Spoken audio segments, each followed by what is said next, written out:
357번 글 주제를 찾으라 그러죠. LCS 문제입니다. 자, 질문을 봅니다. 머리, 자연재해에 급증하고 있다. 물을 통한 자연재해는 홍수와 가뭄 이 두 가지를 들 수 있다 하고 설명하고 있습니다. 자, 글 꼬리 보면 어떤 의미에서 홍수는 확률에 의한 재해다. 그러면서 강조 표시를 해놨죠.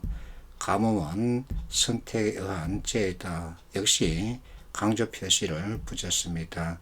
이렇게 정의할 수 있을 것이다. 자, 마지막 문장 이 글의 뜻은 어떤 의미에서 이렇게 정의할 수 있을 것이다 라는 얘기는 다른 사람들은 이렇게 보지 않을 수 있으나 필자는 이렇게 의미를 부여하고 싶다는 것입니다. 그래서 논설문이죠.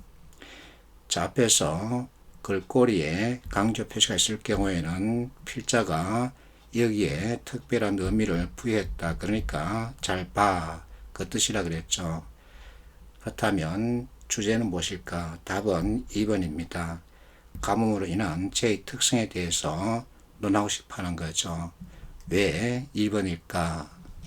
자, 질문을 보면 필자는 홍수와 가뭄을 서로 비교하면서 계속 가뭄에 대해서 말하고 있습니다. 가뭄, 역시 가뭄, 그리고 또 가뭄이죠. 그래서 그 가뭄의 특성 이렇게 얘기하고 있죠. 고순환이 증가되는 경향이 크다. 타 지역으로 증가시킬 수 있다. 이것이 가뭄에 의한 특성이라는 겁니다. 그래서 가뭄으로 인한 제 특성을 답으로 정할 수 있는 거죠. 앞에서 가장 많이 쓰인 단어가 키워드라고 했습니다. 그것을 연결할 수 있죠. 자, 가뭄이 일어나면 어떤 현상이 생기는지 실제 사례를 보여주고 있습니다. 한번 읽어보세요. 자, 이걸 필자는 왜 홍수 확률에 의한 재해이고 가뭄을 선택에 의한 재해라고 정의했을까? 실제 사례에서 찾아볼 수 있습니다. 최근 북한 압록강변에 발생한 홍수입니다. 홍수는 비가 갑자기 많이 쏟아져서 생긴 거죠. 그러면 비는 어떻게 예보를 하죠? 비가 올 확률에 대해서 논합니다. 자, 이와 같은 대홍수는 갑작스럽게 일어납니다. 그래서 이와 같은 환경에 처해 있는 사람들은 부자든 빈자든 대홍수 맞닥뜨릴 수밖에 없는 거죠. 그러나 이와 같은 가뭄은 오랜 시간을 두고 일어나죠.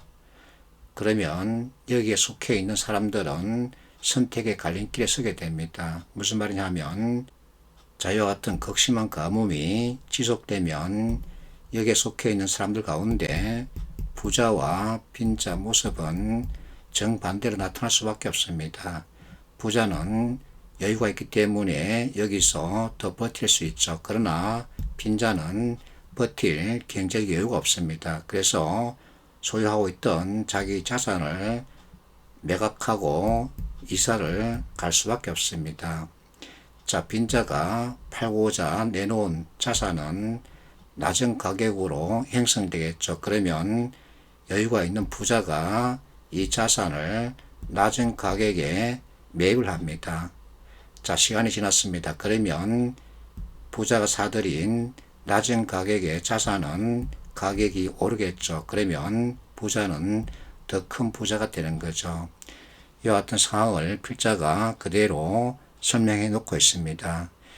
가뭄이 지속되면 곡물 재배가 어려워지고 식량 공급에 차질을 가져오는 경우가 종종 발생하기도 하는데 이러한 식량 공급의 차질은 상대적으로 사회적 약자의 피해로 고스란히 증가되는 경향이 크다 하고 이 관계를 설명하고 있죠.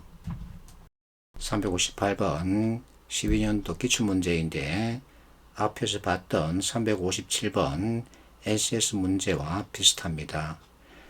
자, 지금 보니까 꼬리에 수나 죽음 이 표현 강조 표시가 되어 있습니다.